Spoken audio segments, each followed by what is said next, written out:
மத்தவங்க யூஸ் பண்ண பொருள இன்னொருத்தர் வாங்கி யூஸ் பண்ணலாமா? ஒருத்தர் யூஸ் பண்ண பொருளை இன்னொருத்தர் யூஸ் பண்ணலாமா? பல விஷயங்கள் இருக்குது இதில். அவரோட கேள்வியில் ரொம்ப அர்த்தங்கள் இருக்குது. எல்லாத்துக்கும் சேர்த்த மாதிரி தான் சொல்ல முடியும். அவர் எதை நினச்சி கேட்குறாருன்னு சொல்ல முடியாது. இப்போ நான் தானம், தர்மம், காணிக்கை கொடுக்கறது, சாமிக்கு படைக்கிறது, அப்புறம் கடமையை செய்கிறது, விருந்து கொடுக்கறது, ஆசீர்வாதமாக அர்த்தம் கொடுக்கறது, மொய் பொருளாக கொடுக்கறது, இப்படி பல விஷயங்கள் இருக்குது இல்லையா? இந்த மாதிரி எல்லாத்தையும் சேர்த்து தான் நம்ம பார்த்து சொல்ல முடியும். மேலோட்டமாக அவர் என்ன கேட்டார் அப்படிங்கிறதுக்கு இவ்வளோ பெரிய விளக்கங்கள்லாம் இருக்குது. ஒன்று ஒன்றா சொல்கிறேன். கடமை அப்படின்னு ஒன்று இருக்குது. கடமைன்னா என்ன? நம்ம சார்ந்தவங்களுக்கு கொடுக்க வேண்டியது நம்மளோட கடமை. நம்ம குடும்பத்தில் வீட்டுக்குள்ளே இருக்கிறவங்களுக்கு நம்ம கொடுக்குறோம். அண்ணன், தம்பி, அக்கா, தங்கச்சி, அம்மா, அப்பா, பிள்ளைகள், இவங்களுக்கெல்லாம் நம்ம கொடுக்குறோம். அதை பகுத்துண்டு பல்லீர் ஓம்புக அப்படின்னு. நம்மக்கிட்ட என்ன இருக்குதோ அதை பிரித்து சாப்பிட்டுக்கலாம். ஒரே ஒரு பண்ணு தான் இருக்குது. அந்த பண்ணை நம்ம 4 பேராக பிரித்து சாப்பிட்டுக்கலாம். அதிலெல்லாம் ஒன்றும் பிரச்சனை இல்லை. நான் யூஸ் பண்ணிட்டேன்னா நீ யூஸ் பண்ணுறியா அப்படி இப்படின்னு சொல்ல வேண்டியதில்லை. ஆக இருக்கிறத பகுத்துண்டு பல்லீர் ஓம்புகன்னு சொல்லுவாங்க. இதில் சில சாஸ்திரங்கள் இருக்கிறது. கணவர் சாப்பிட்டுட்டு அவரோட இலையிலேயே, அவரோட தட்டுலேயே, அவர் சாப்பிட்டு வச்ச பாத்திரத்திலேயே மனைவி சாப்பிடலாம். ஆனால் மனைவி சாப்பிட்டு வச்சதில் கணவர் சாப்பிடக்கூடாது. குழந்தைகள் சாப்பிட்டதை மீதி இருந்ததுன்னா, இப்போ நிறைய இளம் தாய்மார்கள் பார்த்தீங்கன்னா குழந்தைங்களுக்கெல்லாம் டிஃபன் பாக்ஸில் போட்டு கட்டி கொடுக்கறது, சாப்பாடு ஊட்டுறது எல்லாத்தையும் மீந்தணும். மீந்ததெல்லாம் இவங்க சாப்பிட்டு சாப்பிட்டு யார் மீந்தாலும் அந்த வீட்டு தாய்மார்கள் சாப்பிட்டு சாப்பிட்டு என்ன பண்ணுவாங்கன்னா, அவங்க குண்டா போயிடுவாங்க. வேஸ்ட் பண்ணக்கூடாது அப்படின்ற மாதிரி ஆகிடும். ஆக அதில் இந்த எச்சில் பார்க்குறது, இதில் அன்பு குழந்தைங்கக்கிட்டலாம் எச்சில்லாம் பார்க்கக்கூடாது.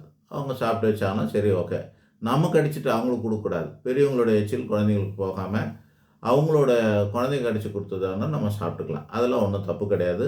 இதெல்லாம் சொந்த பந்தத்தில் குடும்பத்துக்குள்ளேயே இருக்கக்கூடியது, வீட்டுக்குள்ளேயே இருக்கிற விஷயங்கள் இதெல்லாம்.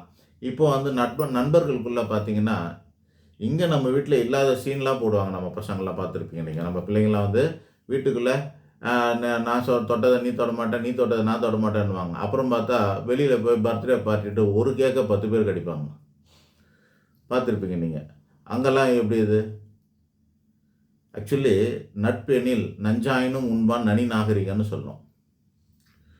நட்புன்னு வந்துச்சுன்னா விஷம் கொடுத்தா கூட குடிச்சிக்கணும்னு சொல்கிற மாதிரி இருக்குது. அன்புக்குள்ள, நண்பர்களுக்குள்ள, இரத்த சொந்தத்துக்குள்ள, காதலர்களுக்குள்ள, தம்பதியருக்குள்ள இந்த எச்சிலுங்கிற வேலை கிடையாது. தெரியாத இடங்களில் தான் நீங்கள் இதெல்லாம் பார்க்கலாம். அவங்களுக்கு டிசீஸ் இருக்கா, அது இருக்காதுன்னா அது வெறும் ஆச்சாரம் அனுஷ்டானம். ஆச்சாரம்ங்கிறது என்னென்னா ஒரு ஹைஜீனிக்கான விஷயத்தை தான் குறிக்கும். மற்றபடி வேறு ஒன்றும் இல்லை. அது விஷயம். விருந்துன்னு ஒன்று இருக்கும். கல்யாணத்துக்கு போகிற விருந்து, நல்ல பார்ட்டிக்கு போகிற விருந்து, இந்த மாதிரி விருந்துக்கு போகிற இடங்கள்லாம் கூட பழசு எதுவுமே யூஸ் பண்ணக்கூடாது. எல்லாம் புதிய பொருளை தான் விருந்து கொடுக்கும். நம்ம வீட்டுக்கு யாராவது வர வச்சு விருந்து கொடுத்தாலும் அந்த சொந்த பந்தங்களுக்கும் முதல்ல நாம் கூட சாப்பிடக்கூடாது. நம்ம சாப்பிட்டாலுமே நாம் சாப்பிட்டது போக தான் மீதி இருந்ததை பொறுத்து தான் ஆகிடும். சமைச்சிட்டு அவங்க 1 மணி நேரம் லேட்டாக ஆகுது, நம்ம சாப்பிட்லான்னு சாப்பிட்டுட்டு அப்புறம் அவங்களுக்கு கொடுத்தோன்னாக்கா நம்ம சாப்பிட்டது போக கொடுத்த மாதிரி ஆகிடும் அர்த்தம். அதுவும் பண்ணக்கூடாது. விருந்துக்கு யாராவது வராங்கன்னு தெரிஞ்சால், விருந்துக்குன்னு வந்தால் நம்ம சாப்பிட்டு முடிச்சதுக்கு அப்புறமா எங்கள் அண்ணன் வருவார், தம்பி வருவார் வீட்டுக்கு. அன்னத்துக்கு என்ன சாப்பிட்டியாப்பா அப்படின்னு கேட்டாக்கா, இல்லை நான் இப்போ தான் வரேன்னாருனா சரி சாப்பிடணும். அப்போ அது வேறு. அது மேலே சொன்ன சொந்த பந்தத்தில் கூட வர்றது. அதிலெல்லாம் எந்த தவறும் கிடையாது. ஆனால் விருந்துக்குன்னு ஒரு ஆளை கூப்பிட்றோம்னா அவங்களுக்கு கொடுக்குற எந்த பொருளுமே, வெத்தலை, பாக்கு, பூ, பழம், துணி, மணி, அப்புறமா வேற என்ன, சாப்பாடு எல்லாமே நம்ம என்ன பண்ணணும், அவங்களுக்கு புதுசாக தான் கொடுக்கணும். விருந்துக்கு வரவங்களுக்கு புது பொருளை தான் கொடுக்கணும்னு இருக்குது. தானம்னு ஒன்று இருக்குது. தானம்னா என்னென்னா பிரதிபலன் எதிர்பாராமல் செய்வது தானமாகும். அப்படி பிரதிபலன் எதிர்பாராமல் செய்யணும்னா அது யாருக்கு செய்வோம்? அன்னோன் பெர்சனுக்கு செய்தால் அது பேர் தானம். நமக்கு முன்ன பின்ன தெரியாதவங்களுக்கு செய்தால் அதுக்கு பேர் தானம். ஏன்னா திரும்பி அவங்கள நம்ம பார்க்க போகிறோமா? பஸ் ஸ்டாப்பில் ஒருத்தர் வறுமையில் இருக்கிறாங்க, பிச்சை எடுத்துகிட்டு இருக்கிறாங்க, இல்லைன்னா கையேந்திட்டு இருக்காங்க, கஷ்டப்படுறாங்க. அப்போ நீங்கள் உணவு வாங்கி கொடுக்குறீங்க அல்லது ஒரு 50 100 பணம் கொடுக்குறீங்க அப்படின்னா அது தர்மமானாக்கா அது இல்லை, அது பேர் தர்மம் கிடையாது, அது பேர் தானம். அந்த தானம் என்ன பண்ணோன்னா அவங்க திருப்பி எப்பாவது நமக்கு வந்து நேரில் செய்ய போகிறாங்களா? நேரடியாக எந்த பிரதிபலனும் எதிர்பாராமல் செய்யப்படுவது. அதில் நீங்கள் ஒன்று மட்டும் எதிர்பார்க்கலாம், என்னன்னா இது புண்ணிய காரியம்னு எதிர்பார்க்கலாம். அதை தவிர பலனை வேறு எந்த பலனை புண்ணியத்தை எதிர்பார்க்கலாம், தப்பு கிடையாது. ஆனால் அதை தவிர ஆக்சுவலி கர்ணன்னா புண்ணியத்தை கூட எதிர்பார்க்க மாட்டான்.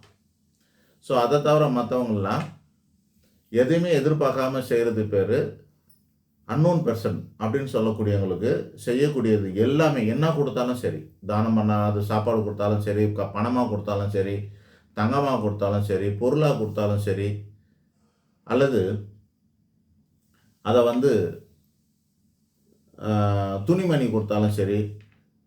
இப்போ அவங்க கேட்டது மற்றவங்க பயன்படுத்தினதை அப்படின்றோம் இல்லையா, அந்த இடத்துக்கு இப்போ வர அதில் இந்த தானத்தில் நான் ஒரு செருப்பு போட்டுக்கிட்டு போகிறேன். என் முன்னாடி ஒரு பெரியவர் வந்து செருப்பு இல்லாமல் ரொம்ப கஷ்டப்பட்டுட்டு போகிறாரு. எனக்கு என்ன தோணுது, நான் பாரி அந்த மாதிரி முல்லைக்கு தேர் கொடுத்த பாரி மாதிரிலாம் நான் வந்து டக்குன்னு கையில் இருக்க காலில் இருக்கிற செருப்பு ஐயா நீங்கள் போட்டுக்குன்னு சொல்லி போட்டு கொடுத்துட்டு போகிறேன்னு வச்சிங்களேன். நான் போட்டதை அவர் கொடுக்கலாமா? அப்படின்னு நான் கொடுக்கலாம், தப்பு கிடையாது. இருக்குது நம்ம மனுஷங்க யூஸ் பண்ணுற பொருள்லேயே என்ன நம்ம வந்து மட்டமாக நினைக்கிறது எதை, அதை கூட நம்ம இன்னொரு ஆளுக்கு கொடுக்கலாம். இப்படி ஏதாவது நம்ம கொடுக்குறோம்னா யாருக்கு கொடுக்கணும் அப்படின்னா, தானம் யாருக்கு கொடுக்கலான்னா நம்மளோட கீழே இருக்கிறவங்க கொடுத்தா தான் தானம். நம்மளோட கீழே இருக்கிறவங்க, எங்கள் அம்மாவுக்கு 100 ரூபா கொடுத்துட்டு எங்கள் அம்மாவுக்கு சாப்பாடு வாங்கி போட்டுட்டு எங்கள் அம்மாவை பார்க்க போகிறேன், எங்கேயோ எங்கள் அப்பாவை பார்க்க போகிறேன், என் பெரியப்பாவை பார்க்க போகிறேன் வீட்டில், ஒரு கொஞ்சம் பழங்களை வாங்கி போய் கொடுக்குறேன், கொடுத்துட்டு எங்கள் பெரியப்பாவுக்கு நான் பழங்கள் தானம் பண்ணேன்னு சொல்லிக்கலாமான்னாக்கா அதெல்லாம் சொல்லக்கூடாது. மாதா, பிதா, குரு, தெய்வம் இவங்களை போய் பார்க்கும்போது கொடுக்கப்படுவது தானம் அல்ல, கடமை. அது மருத்துவமனையில் இருக்கிறவங்க நம்ம போய் ஒரு பொருளை பார்க்குறோம் இல்லையா, அவங்கள போய் பார்க்கும்போது ஒரு பொருளை வாங்கி போய் கொடுக்குறோம், பழங்கள் வாங்கி கொடுப்போம், ப்ரெட் வாங்கி கொடுப்போம். அதுவும் தானமாகாது, அதுவும் தர்மமாகாது, அது கடமையாகும். முதியோர்களை போய் பார்க்குறோம், நம்மளோட பெரிய மனுஷனை போய் பார்க்குறோம், ஒரு அதிகாரியை போய் பார்க்குறோம், அட்லீஸ்ட் ஒரு எலுமிச்சம்பழமாச்சு எடுத்து போய் கொடுப்பாங்க. பெரியவங்களை போய் பார்த்தா ப்ரொமோஷன்ஸோ இல்லை ட்ரான்ஸ்ஃபரு இந்த மாதிரி ஏதோ ஒரு காரணத்துக்கு போய் ஆஃபீஸரை போய் பார்க்குறாங்கன்னா குறைஞ்சபட்சம் ஒரு எலுமிச்சம்பழத்தையாச்சு ஃபார்மாலிட்டிக்கு கொடுப்பாங்க. இதெல்லாம் வந்து தானத்துலேயும் வராது, தர்மத்துலேயும் வராது, அதெல்லாம் கடமையில் தான் வரும். ஆனால் ஒரு கண்டிஷன், அந்த மாதிரி நம்மளோட மேலோர், ஆன்றோர், சான்றோர், உயர்ந்தோர் அப்படின்னு சொல்லக்கூடிய வகையில் இருக்கிறவங்களுக்கு புது பொருளை தான் கொடுக்கணும், புது பொருளை தான் கொடுக்கணும். நம்ம பயன்படுத்தினதை கொடுக்கக்கூடாது, சரியா? நம்ம கீழே இருக்கிறவங்களுக்கு பயன்படுறது எது ஒன்றாலும் கொடுக்கலாம், போட்டதை கொடுக்கலாம், பயன்படுத்தினதை கொடுக்கலாம், இந்த மாதிரி எல்லாம் செய்யலாம். தர்மம் அப்படின்றது என்னென்னா, நமக்காக சேவை செய்கிறாங்க, வேலை செய்கிறாங்க பார்த்தீங்களா, சர்வீஸ் பண்ணுறாங்களே, அவங்களுக்கு நம்ம செய்கிறதெல்லாம் வந்து தர்மமாகும். அதாவது நம்மக்கிட்ட ஒரு 10 பேர் வேலை செய்கிறாங்க, 10 பேருக்கு நம்ம வந்து திடீர்னு நம்மளோட பிறந்த நாளுக்கு ஆளுக்கு துணிமணி எடுத்து கொடுக்குறோம், அதெல்லாம் தர்மத்தில் சேரும். ஆனால் சம்பளம் வேறு, தர்மம் வேறு தெரிஞ்சுக்கணும். முன்கிட்டே பேசிட்டு வச்சுக்கிறது பேர் சம்பளம். இந்த சம்பளத்துக்கு நீ வேலை செய்கிற எல்லாமே முன்னாடியே பேசிட்டு வைக்கிறது பேர் சம்பளம். அது ஊதியம் வேறு, ஊதியம் வேறு. தர்மம்ங்கிறது நம்மளாக விருப்பப்பட்டு செய்கிறது பேர் தர்மம்ங்க. அது செய்யலாம். அந்த தர்மத்தையும்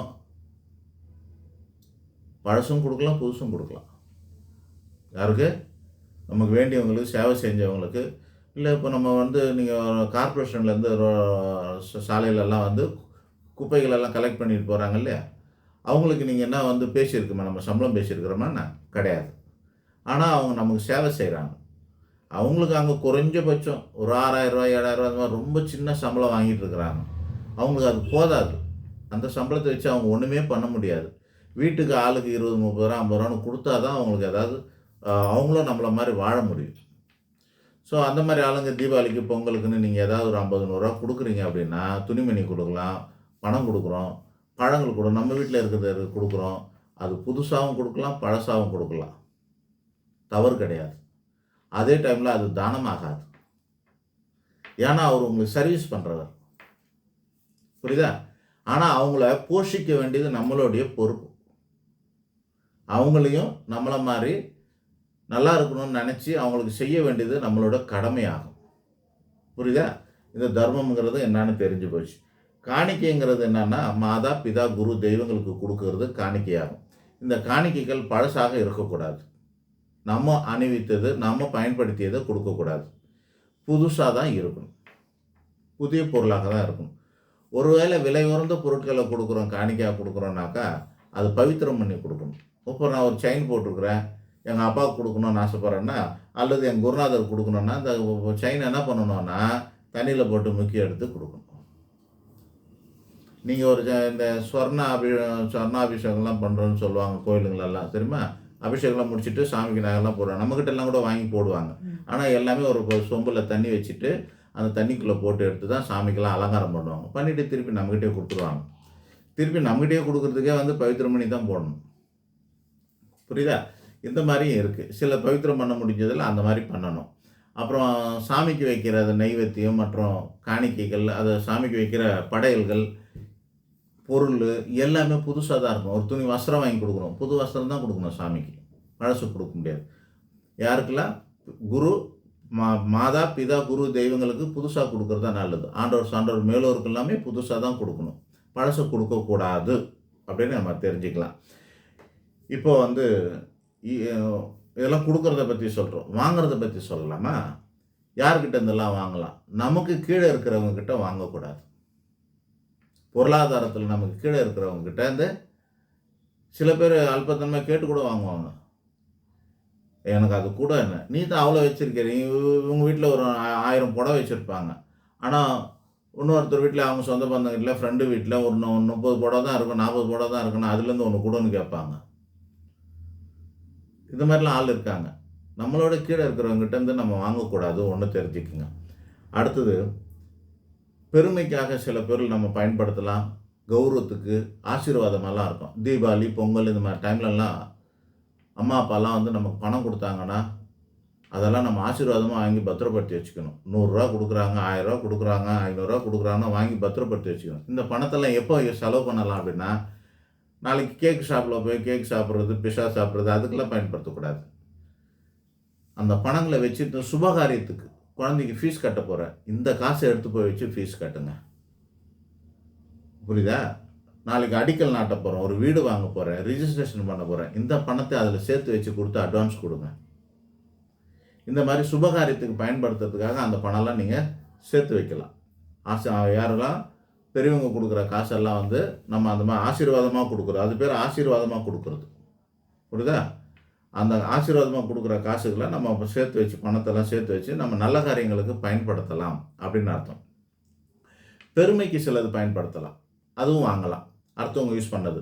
விராட் கோலி இருக்காரு, தோனி இருக்காரு. அவரு யூஸ் பண்ண செருப்புலேருந்து, கால்பட்டையிலேருந்து, கை உறையிலேருந்து, ஜெர்சியிலேருந்து, மட்டையிலேருந்து, ஹெல்மெட் வரைக்கும் எல்லாமே குடுப்பாங்க. அவர் கையெழுத்து போட்டெல்லாம் குடுப்பாரு. பெருமைக்கு வாங்கிக்கிறோமா இல்லையா? அதெல்லாம் வாங்கிக்கலாம். மேலானவங்களுடைய பொருட்கள பெருமைக்கு வாங்கலாம். அப்புறம் லவ்வபிள் பெர்சன்ஸ். சில பேருடைய அன்புனால அதெல்லாம் நம்ம வாங்கிக்கலாம். இதில ஆசீர்வாதம்லாம் கிடையாது. அன்பு. ஒரு நம்ம காதலன் படத்துலலாம் பார்த்துருப்பாங்க. காதலியோட சாக்லேட் பேப்பரு, ஊக்கு, முடி, பின்னு இன்னொன்னுமே வச்சிருப்பாங்க. சேர்த்து வச்சிருப்பாங்க. இதெல்லாம் அன்பு காரணமா அதெல்லாம் கண்டதெல்லாம் வச்சிருக்காங்கல்ல. அந்த மாரி அன்பா நமக்கு புடிச்ச நடிகர்கிட்ட, நமக்கு புடிச்ச நடிகைகிட்ட இருந்து ஒரு பொருள் வாங்குறவனுக்கு கிடைச்சது. அதெல்லாம் பத்திரப்படுத்தி வச்சுக்கலாம். நம்ம பெருமைக்கு வச்சுக்கலாம் அதெல்லாம். அதெல்லாம் ஒண்ணும் பிரச்சனை இல்ல. அதில யூஸ் பண்ணாலும் நமக்கு பெருமை தான். மேலோருடைய ஒரு ராஜா ஒண்ணு குடுத்தாரு. அது குடுத்தாங்க, இது குடுத்தாங்கன்னா அதெல்லாம் நம்ம பெருமையா நம்ம அதெல்லாம் வச்சுக்கலாம். ஒரு செகண்ட் ஹேண்ட்ல பொருள் வாங்குறோம். தப்பா அப்படின்னா தப்பு கிடையாது. பவித்திரம் பண்ணணும். ஒரு கார் வாங்கணும், வாட்டர் வாஷ் பண்ணி வாங்கணும். ஒரு 2 வீலர் வாங்கணும், வாட்டர் வாஷ் பண்ணி வாங்குறோம். இல்லையா? எல்லாம் எந்த பொருள வாங்குனாலும் அத சுத்தப்படுத்தி, பவித்திரப்படுத்தி நல்ல விதமா வாங்கிக்கணும். இப்போ ஒரு முக்கியமான கேள்வி. இறந்தவங்க பொருளெல்லாம் பயன்படுத்தலாமா அப்படின்னு இருக்கும். இறந்தவங்க பொருள், இறக்கும்போது பயன்படுத்திக்கிட்ட பொருள் எல்லாமே அடுத்தவங்க வாங்காமல் இருக்கிறது தான் நல்லது. அவங்களுக்கு சம்மந்தப்பட்டவங்க வச்சுக்கலாம். அதுவும் வேல்யூபிள் திங்ஸ் மட்டும் வச்சுக்கலாம். துணிமணியெல்லாம் அவங்க போட்டிருக்கும்போது மரணம் அடைஞ்சிட்டாங்கன்னா அந்த அப்படியே வச்சு வச்சுக்கலாம். சில பெரிய விஐபி தலைவர்கள்லாம் என்ன பண்ணுவாங்கன்னா, அவங்க போட்டிருக்க கண்ணாடி, வாட்சி கீச்சி, மோதிரம் எல்லாத்தையும் வச்சு புதைக்கிற மாதிரிலாம் நம்ம பார்த்துருக்கோம். கரெக்டாக? அந்த சமாதிக்கு போனாங்க, இப்போ கூட அந்த வாட்ச் ஓடுது, சத்தம் கேட்குதுன்னெலாம் கதை விடுவாங்க. அந்த மாதிரிலாம் இருக்கும். ஸோ அப்படி இருக்கும். சில பேர் என்ன பண்ணுவாங்க, அதெல்லாம் எடுத்து அடுத்த தலைமுறைக்கு பிரசாதமாக அவங்க வச்சுப்பாங்க. அடுத்த புள்ள எடுத்து போட்டுப்பார். அவங்களோட மோதிரத்தை எடுத்து போட்டுப்பார், அவங்க வாட்சி போட்டுப்பார், அவங்க வண்டி வாகனங்களெல்லாம் பயன்படுத்துகிறோம், அவங்க வீடு, மன, வாகனம் எல்லாத்தையும் பயன்படுத்துகிறோமா இல்லையா? விலை உயர்ந்த ஃபோன் பயன்படுத்துகிறோம், அவங்களுடைய எல்லா பொருளும் நம்ம பயன்படுத்துகிறோம், அவங்க தொழிலே நாம் எடுத்துக்கிறோம். அப்போல்லாம் தோஷம் வராதா? அவங்க பொருளை மட்டுமா அப்படின்னாக்கா, அந்த மரணம் அடைகிற நேரத்தில் அந்த இடத்துல அந்த ஆத்மா பிரிகிற நேரத்தில் அது சுற்றி சரௌண்டிங்ஸ் எல்லாம் ரொம்ப வருத்தத்தோடு இருக்கும். இந்த ஆஃபீஸ்லேருந்து ஒருத்தர் இறந்து போயிட்டாருனாக்கா இந்த சரௌண்டிங்கில் கொஞ்சம் தீட்டுப்பட்டுரும் அப்படின்னு சொல்லுவோம்ல. அது தீட்டுன்றது என்னன்னா, அது சந்தோஷமாக போகும்போது உடம்பு விட்டு வருத்தமாக தானே போவோம். அந்த வைப் இங்கெல்லாம் இருக்கும். அதனால் நம்ம என்ன பண்ணணும், அந்த இடத்தெல்லாம் சுத்தப்படுத்த வேண்டியதாக இருக்கும். கரெக்டாக? அதே போல் தான் எப்படி ஒரு டெத்து போட்டு வைக்கிறாங்க, எடுத்துகிட்டு போனோடனே அந்த தெருவே கழுவி விட்டுருவாங்க. தெருவையை தண்ணி ஊற்றி கழுவி விடுவாங்க. பார்த்துருக்கீங்களா? அவங்க மேலே போட்ட பூ முதல் கொண்டு எல்லாத்தையும் பெருக்கி தள்ளிடுவாங்க. கரெக்டாக? அப்போ எதுவுமே அதெல்லாம் பண்ணக்கூடாது. விலை உயர்ந்த பொருளாக இருந்ததுன்னா அந்த பொருளை கூட நம்ம பவித்திரப்படுத்தி சில காலத்துக்கு அப்புறம் பயன்படுத்தணும். உடனே கிடையாது. அந்த ஆத்மா சாந்தி அடைகிற வரைக்கும் காத்திருக்கணும். அந்த ஆத்மா சாந்தி அடைஞ்சதுக்கப்புறம் அவர் யூஸ் பண்ண வண்டி, அவர் யூஸ் பண்ண இதெல்லாம் நம்ம எடுத்துக்கலாம்.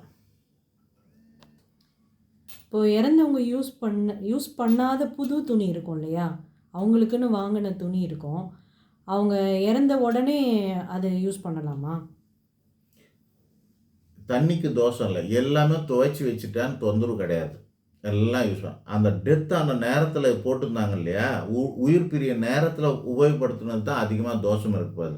நம்ம என்றைக்கும் யூஸ் பண்ணிவிட்டு அல்லது யூஸ் பண்ணாமல் அவங்களுக்காக வாங்கி வச்சதெல்லாம் எந்த தோஷமும் கிடையாது. இது யார் வேணாலும் பயன்படுத்தலாம், தப்பே கிடையாது. புரியுதுங்களா? சில பேரில் என்ன பண்ணுறாங்கன்னா, ஒரு ஒரு இறந்து போனவங்களோட துணிமணிலாம் வீட்டிலே வச்சுக்காம அப்படியே எடுத்துமே எங்கேயோ தர்மம்லாம் பண்ணிடுறதும் உண்டு.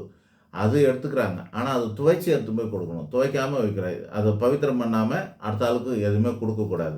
இப்போ நீங்கள் கேட்குறது ஏற்கனவே அவருக்காக வாங்கி புதுசாக வச்சுருந்தது அவர் பயன்படுத்தலை, அதை பயன்படுத்தலாமான்னு. அவரோட எல்லா வேஷ்டி, சட்டை, துணி, மணி எல்லாத்தையும் பயன்படுத்தலாம், எந்த தப்பும் கிடையாது. ஆனால் அந்த ஆத்மா ஒரு வேளை வட்டமிடும், எனக்கான பொருள் அப்படின்னு நினைக்கக்கூடாது அப்படின்றதுக்காக சில காலம் அப்படின்னு சொல்லுவாங்க. எது சில காலம் அப்படின்னாக்கா, முதல்ல ஒரு 10-16 நாள் காரியம் பண்ணுற வரைக்கும்னு அர்த்தம். காரியம் பண்ணதுக்கப்புறமா ஒன்றும் பிரச்சனை இல்லை. அதிகபட்சமாக 1 வருஷம் வெயிட் பண்ணால் கூட போதும். முதல் திதி கொடுத்து முடிச்சாச்சுன்னா முடிஞ்சு போச்சு. அதுக்கப்புறம் எந்த தோஷமும் கிடையாது. எல்லாமே அதெல்லாம் கூட அவசியம் கிடையாது. 16 நாளுக்கு அப்புறமாவே எல்லாரும் உபயோகப்படுத்தலாம். அந்த ஆத்மா இப்போ அவங்க பையனே அந்த ட்ரெஸ்ஸை போடுறான், என் பையன் தானே போடுறான்னு யோசிக்காத அந்த ஆத்மா? அவன் பித்ருக்களுக்கு நம்ம செய்கிறதெல்லாம் நமக்கு ஆசீர்வாதமாக தானே வருது. அப்புறம் அவங்க ஏன் கெட்டதுன்னு நினைக்க போகிறாங்க நம்மளை? அப்போ என் துணியை போடுறாங்க அப்படின்ற ஒரு அது ஏதாவது பகையில் இருந்து இவனால் மனம் வந்து போய் இறந்து போன ஆத்மா தான் நினைக்கும், என் சொத்தை யூஸ் பண்ணுறான், என் வண்டியை யூஸ் பண்ணுறான், என் வாகனத்தை என் வீடை யூஸ் பண்ணுறான் அப்படின்னு அவரே அடித்து போட்டு இல்லை கொலை பண்ணிவிட்டு ஏதோ நடக்குது இல்லை, அப்பாவை புள்ள பண்ணுறது, அது மாதிரி அடித்து துரத்திட்டு முதியோர் இல்லத்தில் சேர்த்து வச்சுட்டு இதெல்லாம் பண்ணுறாங்களா? அப்போல்லாம் அந்த ஆத்மாவுக்கு நோக தானே செய்யும். அதெல்லாம் அபூர்வமான விஷயந்தான், ரேர் தான். சராசரி மனுஷர்கள் அப்படிலாம் தன்னோட பிள்ளைக்கு எந்த விதமான தீங்கும் செய்ய மாட்டார்கள். இறந்தவர்கள் அவங்களுடைய பொருட்களை அடுத்தவங்க உபயோகம் பண்ணலாம், எந்த தவறும் கிடையாது. ஆனால் ஒரு கண்டிஷன், இறக்கும்போது போட்டுருந்த துணிமணிகள் எல்லாம் தூக்கி அப்படியே எடுத்து போய் போட்டுறது நல்லது. அப்படியே எடுத்து போய் போட்டுரும், உபயோகப்படுத்தக்கூடாது. வேல்யூபிள் திங்ஸ் எல்லாம் பவித்திரம் பண்ணி சில காலத்துக்கு அப்புறம், குறைஞ்சபட்சம் 16 நாளைக்கு அப்புறம் தான் அதை யூஸ் பண்ணணும். இவ்வளோதான். புது பொருள், பழைய பொருள், யூஸ் பண்ணாதது எல்லா பொருளும் அவர் யூஸ் பண்ணியிருப்பாங்க. நம்ம வீட்டில் பாத்ரூமில் குளிச்சிருப்பார், ஷவரை தூக்கி போட்டுற முடியுமா? பக்கெட்டை தூக்கி போட்டுற முடியுமா? நம்ம வீட்டு கிச்சனில் எல்லா பொருளையும் தொட்டிருப்பாரு. அதெல்லாம் ஒன்றும் கிடையாது. அ எல்லாமே வந்து பவித்திரமாயிடும். அந்த வீட்டுக்கே நம்ம வந்து 16ஆம் நாள் என்ன பண்ணுறோம்? காரியம் பண்ணிட்டு. பிராமணர்களுக்கு 10வது நாளும், மற்றவர்கள் 16வது நாளும் அத வந்து காரியம் பண்றாங்க இல்லையா? காரியம் பண்ணி முடிக்கும்போது, அந்த புண்ணிய ஜலம்னு சொல்லக்கூடியது, புண்ணியமான அந்த ஜலங்கள வந்து தண்ணிய வந்து வீடு ஃபுல்லா தெளிச்சு விட்டுருவாங்க இல்லையா? அத்தோட எல்லா தோஷமும் போயிடுச்சு. ஒண்ணும் பிரச்சனை கிடையாது. நன்றி.